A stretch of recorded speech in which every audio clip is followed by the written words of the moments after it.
But it's not lying, is it? What do you mean? Wow. It's got no But the poison. interesting thing about, like a toad that, secretes a poison is that, often it's no good for it as an individual, but it's good for the species as a whole, because someone will come along and chew it. Now that toad might well die, but that fox is sick, and it doesn't eat another one.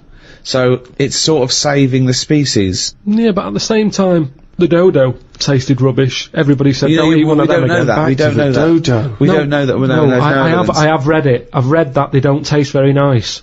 But it didn't Why stop doesn't it taste dying very out. nice? It's Why just in the same way that chicken's nicer than duck. You can't all have nice tasting flesh. Pork's alright, but I prefer beef. Point proven. Good night. So what I'm saying is, with the dodo, it did taste horrible, but everyone wanted to give it a go. Meanwhile, it's different people trying it, so it died out in the end anyway. So your theory of a frog being poisonous and a fox going, yeah, that's horrible, I won't eat another one of them. Then you get another fox trying one, and another fox. They don't all have a word with each other, do they? They go, I had a rotten frog the other night. So it's pointless. It's a pointless exercise. What I like is your image of nature. This idea that sort of, in your head, there's Mother Nature sat around like a boardroom table, making these decisions. People are coming in, oi, frog, what's been going on? Well, I've been poisoning people. Why? What about you? It's just, you just picture everything as one large Your confusion is that you still think of evolution has a will. You still believe that things are striving to be something else, as opposed to surviving if they adapt or change. I just want to go through some of the wonderful diversity of nature, some of the incredible feats of the animal kingdom, in a way. Yeah, that's an interesting one. Alligators and old people have something in common. They can hear notes only up to 4,000 vibrations a second. I don't know what you're meant to do with that information. When's that ever come in handy? When a band's getting together, they don't go, no, we're after crocodiles and old people. What sort of tune do they like? It's pointless. You're not impressed, okay. Scientists have applied electrodes to the pleasure centre in a rat's brain. The rat pressed a lever 48,000 times over a full day in order to receive that shock that seemed to him pleasurable, choosing the simulator instead of having water or food or sex. So it chose that virtual pleasure, well, not virtual pleasure, it gave it real pleasure, but an artificial stimulus rather than the real thing, like food or water or sex. It never ate and had water. It never had a change. No, it was addicted. It loved this electrode. It was giving it, it just made it feel good. It was getting as much pleasure from that as the real thing, from sex or food. Yeah, but with any pleasure, you get sick of it, don't you? If you have too much of it. Well, it had 48,000 hits in a day. But I like having a Twix. But if I have more than 4 a week, I go, I've ruined that little pleasure I used to like. Yeah. So what I'm saying is, what did he do the second day? No, did he go near the machine the second day? No. There you go then. No. But what you're saying is this, right? That Twix is failing to give you pleasure on that 5th Twix, but this succeeds every time because it's literally pleasure. It hits the part of the brain that says this is pleasurable. So, but my pleasure nerve that you're talking about in my head, it lights up when I have a Twix. I don't think it ever lights up. Right. I don't think you've got a pleasure nerve. But it lights up when I have a Twix. Right. It lights up if there's some chicken, right? It lights up if there's a... What a miserable cunt he is. You know, all loads of things. Chicken and Twix. That's it. That's all he lives for. No. Hang yourself, mate. So, what you're saying is, if I had that device that the rat's got, I'd just sit there, wouldn't I, hitting it, thinking, I can't be bothered going to the shop for a Twix, I'll just hit this button. Yeah. Think of this. So aggressive is the horned frog of Argentina that people believe that if the frog bites the lip of a horse, the horse will die. Actually, the frog's mouth contains no poison. It earned its fearsome reputation because it attacks animals many times its size. What do you think of a frog attacking a horse? I don't know what's going on. I don't know why that would happen. Why is it getting upset with a horse? Of all the things for a frog to be, like, getting cocky with, them two should never even meet. Why? Because it's not, I mean, fights are normally over something, aren't they? Yeah. If you have a fight with someone, you're in my yard, or you know, you're fighting over something. A horse and a The frog. fact that he immediately goes back to the 1930s. Yeah. You're in my yard. But a horse and a frog.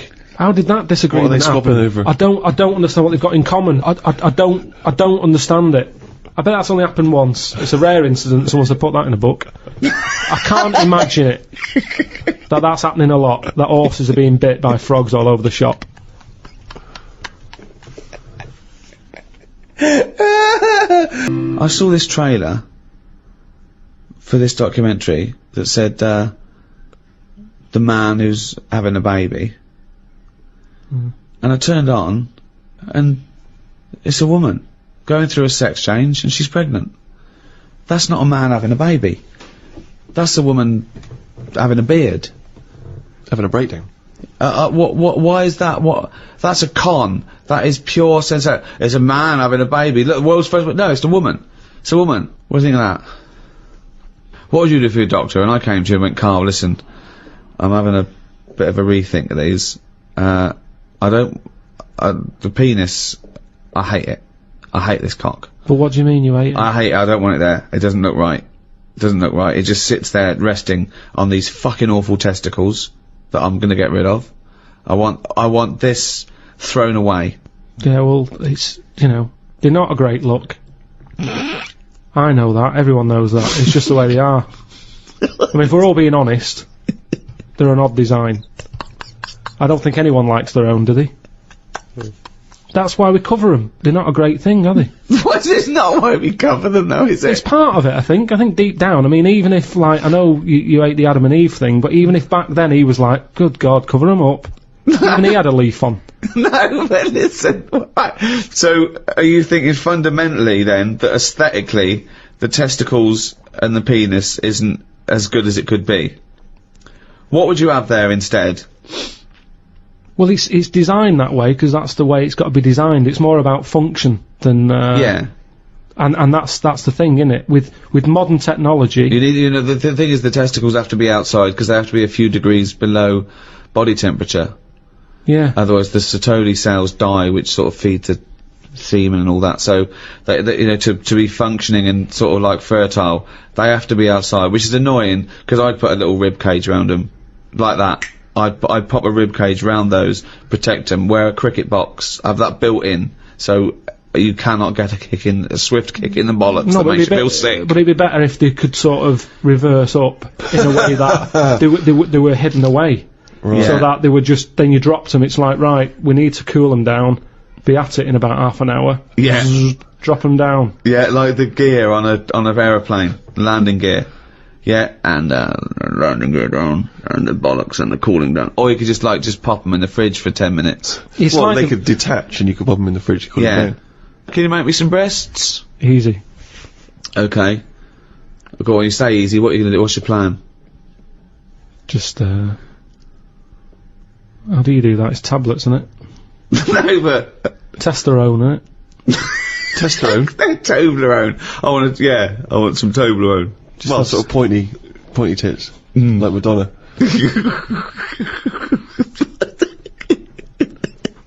Where do you stop though? Supposing I came to you and said, Doctor, listen, I like the bollocks, I like the penis, but I don't like them where they are. I want them in the middle of my chest. I want breasticles. Yeah? The arse, I don't like it round the back, I can't see what's going on. Pop that on the front where the bollocks were. I want my arse where I can look down and see what's going on. Can you do it? I think it's just easier to move the head, isn't it?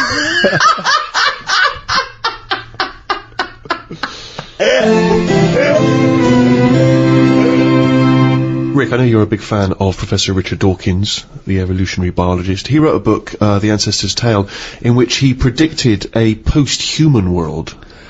This was his kind of hypothesis, if we were well, let me read what he's written.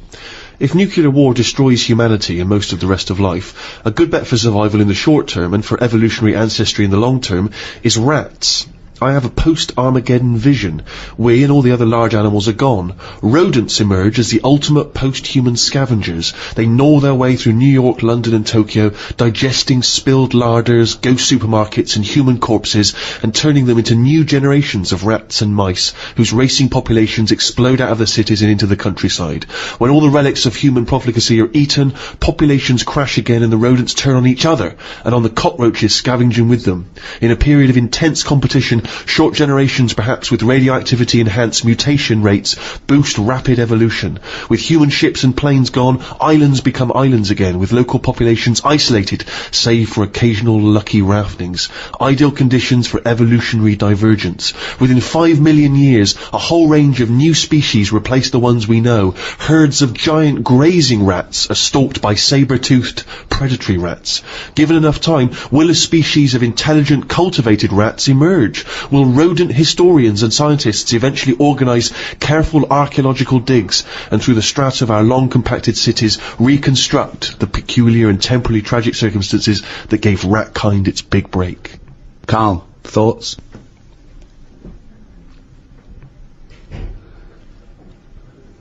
I mean, who knows what's going to happen?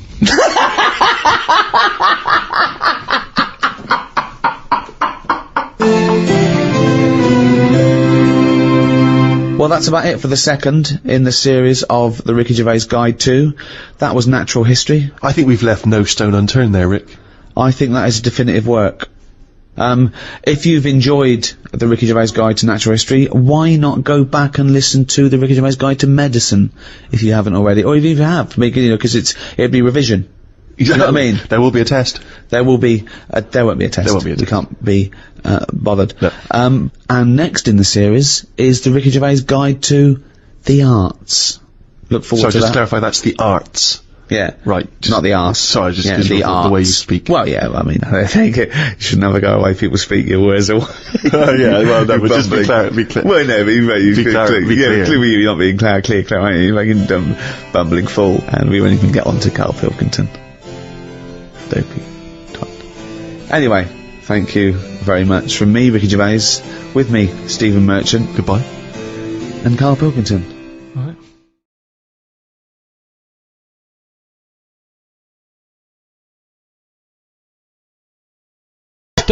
We've got this obsession thing again. It's saving everything.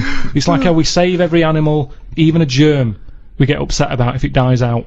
Yeah, Keep but you say that, but of course, famously Alexander Fleming discovered what may be the most important breakthrough of the 20th century, which was the first antibiotic, I think, in 1928, and he's literally saved hundreds of millions of lives with that, changed the face of modern medicine. And he discovered that because he left a bit of old bread out for a while and it went all mouldy in his kitchen. And he thought, oh, what's that? Oh, let's have a look. Like I've said to you before, it's down to him being scruffy more than anything. Well, it just seems like there's a lot of scruffy kitchens around that... I mean, you're saying... But think if his cleaner had come in and gone, oh, Mr. Fleming, you disgust me, you fucking filthy, scruffy cunt, I'm gonna throw all this bread away. He's gonna go, Maud, what'd you do with that, old bread I left out? It'd gone green, sir, so I chucked it away. Oh, Maud, you dopey fucking slut. You've just caused millions and millions of people to die. Keep out of my fucking kitchen. I know, but don't put it there. It's the same way smallpox in a yogurt pot. It's in a yogurt pot. Wow. You're asking for trouble. But what if Maud had come in and thrown that away? Again? He couldn't shout at her. She's doing a job. I'd be annoyed if it was still there. Yeah, I'd say it's been here now for a couple of weeks. You haven't even asked. There's a lot of cleaners. That's part of the problem, I'd say. The cleaners. They're not doing the job. That's the problem in hospitals, isn't it? Yeah. There's filth everywhere. Well, they proved a point. In one hospital, they brought a team of people in to show doctors and nurses how to clean things properly, and deaths went down 30%. There you go. Just from properly washing your hands and properly washing the floor and things. That's amazing, isn't it? It's pretty simple. Just don't put, like, yogurt pots with smallpox in the fridge. Yeah, I mean, that's a starter. Yeah, but you were saying earlier... let's let babies eat mud, don't inject them. Yeah, but let them crawl around a dirty floor, clean up the floor and no one will die. I did say that, but we've gone too far now. Babies are coming out mad. Oh, They can't handle anything now. Oh, Coming he's got out a what? runny nose. They're coming out all mardy. All Get ill. mardy? Yeah, they get ill easy. They're not tough babies anymore. We're ending up with a load of weak people who need looking after all the time. That costs a lot of money. And they can't do anything. They're useless. Now, that doesn't happen in other nature. If a little weak bird is born, you see Bill Oddie saying that won't last. He says that won't last a week, and he's right. You watch it and he says, "Oh, that third baby that came out, it died." But And what's he was right. your point, Carl? That modern My medicine, point- which can help people live to the age of 75, 80, that it shouldn't be doing that? It should just- let people just die off? Well, here's something, right? The estate that I grew up on, there's a woman there, Yeah. Scruffy Sandra. I like her already. Oh, it's great. It's so descriptive. Now- She had no chance, even if she cleaned up her act. Yeah. She'd come in looking like Pretty Woman. You go, all right, Scruffy. No, What's the point? What is the point? So the thing is, she used to always get on these buses called dialer rides that were sort of like posh taxis. You could call for one, it'd come round to your house, Yeah. and it would pick you up, and you'd pay like 50p. But you it would were pick like- up a bunch of other people as well. Yeah, on the way. So it would take ages Oh, to what get a to where you're nightmare going. that is. Oh, it's good though. It's kind of a bit of a day out. Old people used to love it because you'd Right. get to see things. Right. And you'd hear a call coming in on the radio that Scruffy Sandra's being picked up, and you go, oh god. And she'd always have loads of bin bags with her for some reason. Now the thing is, Well, she sounds clean. she stunk. Well, she's taken out the Was bin she bag, then. homeless? No, she wasn't homeless. No, she used to she just didn't bath and that. She just stunk. But the weird thing is, Why did they call her Stinky Sandra? she never was ill. Right. People didn't sit next to her Yeah. because she stunk. Yeah. Now, because of that, anyone who might have had a bit of flu or a cold never sat next to Scruffy Sandra Right. because she stunk. But that was good. That was like a protection thing for her because she knew that because she stunk, no one wants to sit next to her. She wouldn't pick up the germ. Right. Now, but this is quite... Your point is, in order to fend off illness, you have to not bathe. And so you stink. So you're saying that it wasn't that she'd built up an immunity, it was that she stank so much that flu wouldn't come near her. This Could be is a lot such of a you. specific example. It's not applicable in any other scenario. There's always colds, there's always flu. It's whether your immunity is good or bad. The times I get ill are usually after like a long haul flight or something, when you're surrounded by it and you're run down a little bit. Or Maybe if know, you didn't bathe for 3 days Yeah. before the flight. Yeah. So, it's always there. There's colds and flus everywhere. That's interesting, isn't it, that more sort of colds are spread through shaking hands than people, just taking in the air. Because people sneeze into their hand, and they think that's sort of safer, but then they shake hands, and you get it on your hand, and it sort of dies in the air quickly, but it stays on your skin a bit more, because it's, you're nice and warm, lovely environment. So that's why some sort of germaphobes don't even shake hands anymore. Yeah, but that's going too far because they're going to die of something. You can't be that paranoid. You've got to get on with your life. Loneliness. And it's good to feel ill because when you feel better, you appreciate how good Doesn't you make feel. any sense at all. It's good to feel ill. Doesn't make any sense at all. No, it does afterwards. The other weekend when I was ill, I don't know what was up with me, but I got something. Symptoms? Went to the toilet a lot, felt sick at the same time, got a sweat on, felt weak, had the shakes. Just a bug, yeah. Lasted probably about 24 hours. After that 24 hours, you go, oh, I feel good again. It's nice to feel good again. And it makes you appreciate how good you feel.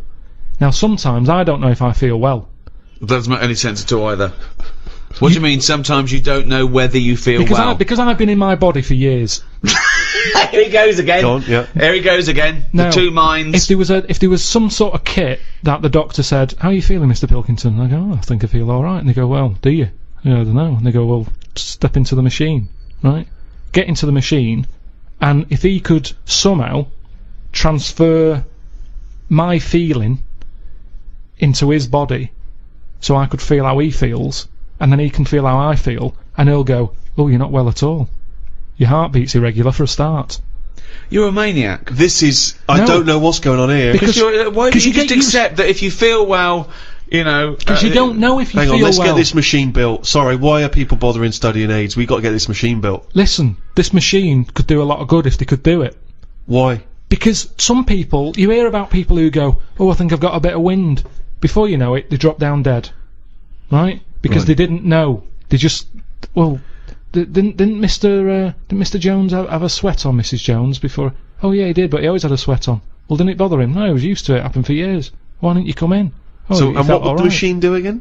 The machine would make my doctor feel like me. He'd be sat there and he'd go, Sorry, who's saying to Mrs. Jones, didn't Mr. Jones have a sweat on? the doctor. So the doctor knew he had a sweat on. Why didn't the doctor say, well, we gotta look at that? No, he didn't. He asked He's not a Mrs. very good Jones. doctor, though, is he? He's not a very good doctor, then. Yeah, but this is the problem now, isn't it? Right, so Because there's too Mr. many ill Jones went to the people. doctor and said, oh, I've got a sweat on, right? Right, so he'd go, well, I'll tell you what, get in the machine. So Mr. Jones gets in the machine. Yeah. The doctor hits the button. Mr. Jones gets into the doctor. The doctor Right. goes, you have got a sweat on. I'm familiar with this because I had a fella in the other day with a similar thing. Take 3 of these. You are a mental case. I don't know what this is. Because- But why can't What- the what is doctor this- make that observation like a doctor Yeah. does? Why What can't is the this- doctor, using his knowledge, observe the I person tell with you the sweat why. on? I tell you This is why. like a scene from Ghost. This is like Right. Patrick Swayze. Listen, do borrowing you know that time when I went to the doctor's and he said my nerves are too short? That doesn't make any sense at No, all. no, Well, what listen, that was. I've told you about it. I don't want to go through it again. But he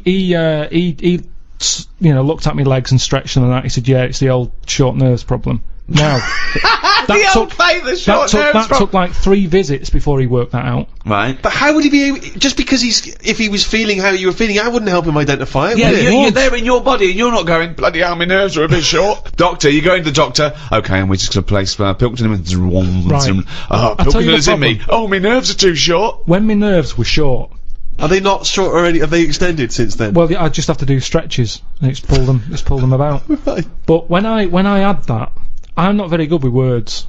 Go on. So when I was going in saying, "Doctor, my knee's aching," and he'd go, "What sort of ache is it?" I don't know.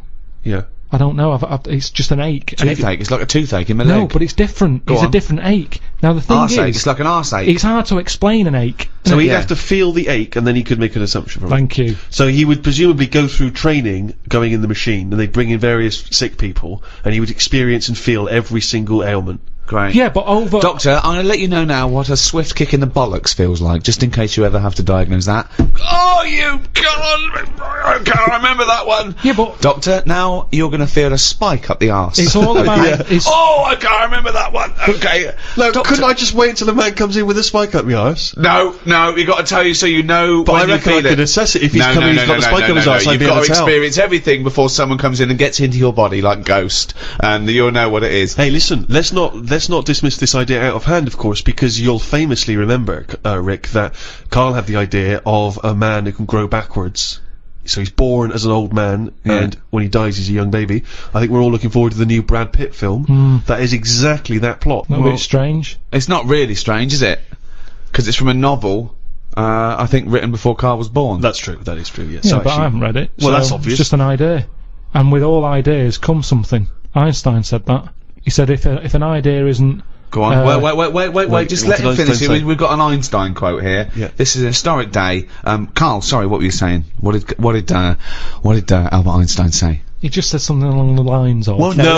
Give us the Come on, quote. do it. Give us the No, quote. it doesn't matter about No, how he worded it. It's the point in hand. Well, I think it is. I think a quote. I think like all, any sort of poetic content of anything is exactly how it's worded. So just what did Einstein It's say not, exactly? no, it's Well, not. no, it is, yeah. Well, he said something along the lines of Go on. an idea. If an idea isn't daft, Oh, start again. No, 'cause come on, let's hear it. No, because he started. he said if an idea isn't daft, it isn't worth thinking about. From 1978, Carl, Werewolves of London by Warren Zevon. Are you a fan of that? It's alright, that. Great track, isn't it? Fans of Warren Zevon, maybe if you should know he's got a new album out as we speak. Although, if you're a fan, you probably know that already. Yeah. If you aren't a People fan, who hate him would Yeah, be interested would in be- knowing yeah. that he's got a new album out. Yeah. Do you believe in? I think Werewolves. lycanthropy. Is it not called What's that, sorry? lycanthropy? What's lycanthropy? Isn't that werewolfism? Really? Isn't it? Do you believe in that, Carl? They've found stuff, haven't they? They've found kids walking about who are all airy because they sort of grew up with wolves and that. Yeah. So No. You see, two things there. Right. You cannot take on acquired characteristics genetically. So if you grew up with wolves, it wouldn't suddenly make you hairy. there's been pictures, there's been stories on it, and I reckon most people a lot of people have seen the stories. It's a popular thing. You mean the kids that are born hairy? No, there's kids who've been born hairy, right? Yeah, that's it. No, but listen, and they walk around on all fours, and they drink milk from a saucer. Steve, this is No, too remember, easy. remember that time with the maggot in the head? And getting out with bacon, and you were like laughing, and then people called up and said, "Yeah, I've seen that. I've read about that." Yeah, this but is the same thing. Have you seen an XFM listener up close? Have you ever looked? They studied? drink milk from a saucer. Yeah, they've got to be kept on leads. People who listen to this show. There's no point me telling you about stuff. There is. It's comedy See, gold. when you were at school, did you keep arguing with the teacher saying you're talking rubbish there? Teachers didn't teach us about werewolf boys and ghosts. They taught us maths. God, right. Tell the story about the manhole cover. Right, in the same magazine as the one with the cat and the fire and that. Don't tell me that story again, it gives me the shivers. Yeah, a cat that's got a weird expression on its face is against God. Anyway, this isn't a scary story. This was just like Get physics. explained. Physics. Yeah. It was going on about the nuclear bomb and how powerful it is. And they put a manhole cover on top of one. Okay. Blew it up. Yeah. Never saw the manhole cover again.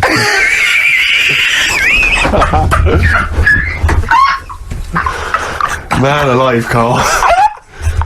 Unexplained. What's going on there? Something weird is happening there. Oh. If anyone has ever seen that manhole cover, please get in touch. We'd love to know where it is. Oh, that's fantastic. What sort of experiment is that? I imagine all these scientists on multi-billion-pound research budgets, they're going, we test everything. What would you do to a manhole cover? Don't know. That's like letting a couple of students Yeah, exactly, have control of a nuclear Do you reckon it can Let's send a put this traffic cone into orbit? Go on then, put it on there. I love that. Imagine that. What value is that? I might tell you what we could do. We could put the manhole cover on it and aim it and then blow the bomb up, and the manhole cover would have someone's eye out.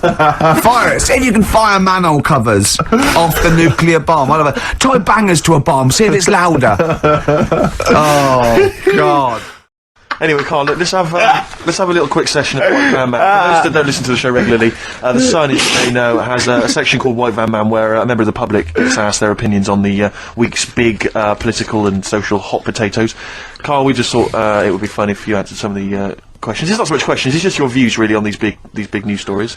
What do you make of Olympic ski hero Alan Baxter testing positive for drugs? What did he do? Well, he won a gold medal in the Olympics, and what? He was a skier, Right. and he won gold medal, and they've just tested him positive for some kind of illegal drug. But what? I mean, if he did, why take drugs to ski? Why? Because all you do is balance. But imagine, it'd be amazing if you were stoned, like going down a hill. Yeah, it's not like you have But to. it's not going to help you. Is No, it? it's not just like, gravity that's doing all the work, isn't it? With skiing. Yeah, but it's often to do with your athleticism, isn't it? It's No, not but it'd be you- like saying, and we've just found out the people on the toboggan were on crack. It's not going to help them.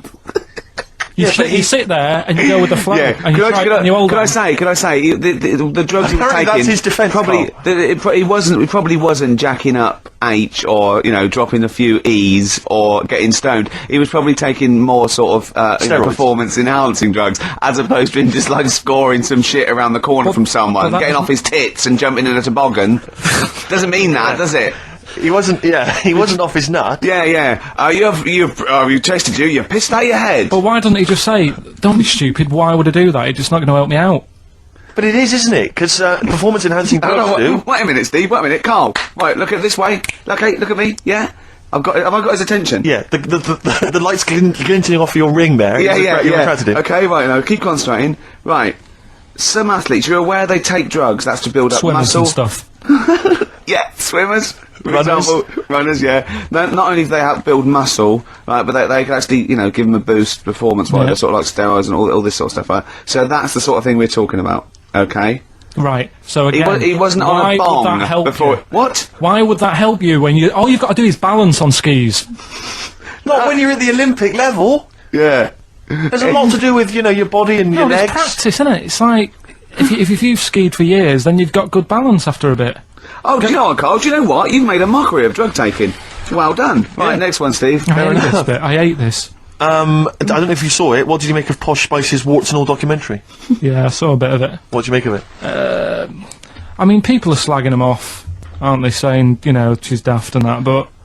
Don't you? She's... I think they're alright, honestly. Yeah, you know, right. she's alright. I mean, I think David's really a decent bloke. Sure. Would Do you agree that he's quite a simple man? Yeah, but he's a footballer, he doesn't need to be... Do you know what I mean? It's like me.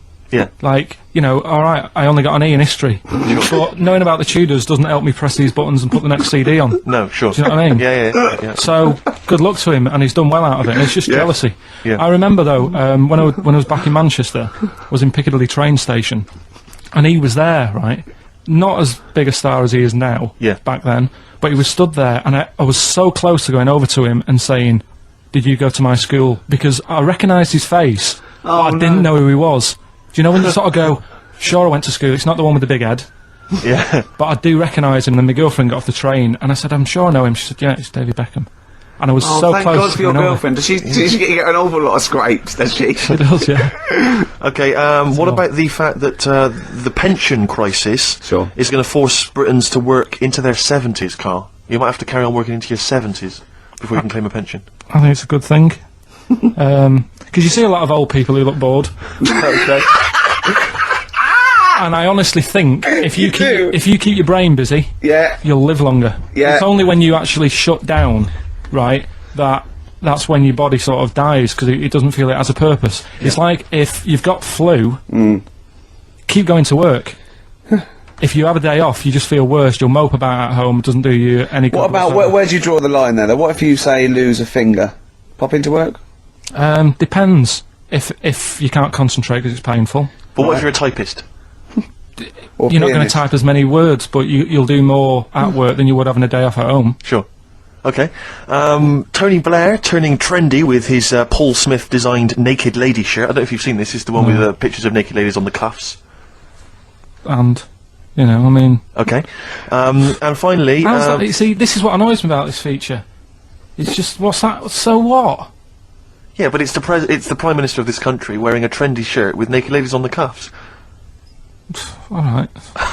Okay. And finally, what do you make of the fact that Top of the Pops have banned Will Young singing both tracks on the #1 slot, and consequently he wasn't on there at all? They had to show the video.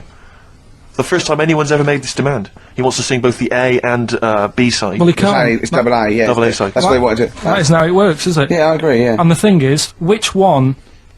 I mean, at the end of the day, loads of people have bought it, haven't they? And it's Yes. like one of the Yeah. best... So it doesn't really matter what it is, because people have got it, they can listen to what song they want at home. Doesn't matter about what Top of the Pops do. Yes. And it's just annoyed me now. It's... Who's annoyed you? just what goes on in the world. I tell you, you're better off not knowing. It's better being in my little world. If that's what people are talking about on the streets and asking the white van man, do you know what I mean? I think you're right, Carl. I think you're right. Jeez. Shall I play a lovely song for you? Because you're getting all stressed now, aren't you? I've not had a good day. No, I know. We tell you about it later. It's not a good day. Well, I'm going to play a Neil Young track here of Harvest. It's Alabama. It's beautiful, and this is for Carl.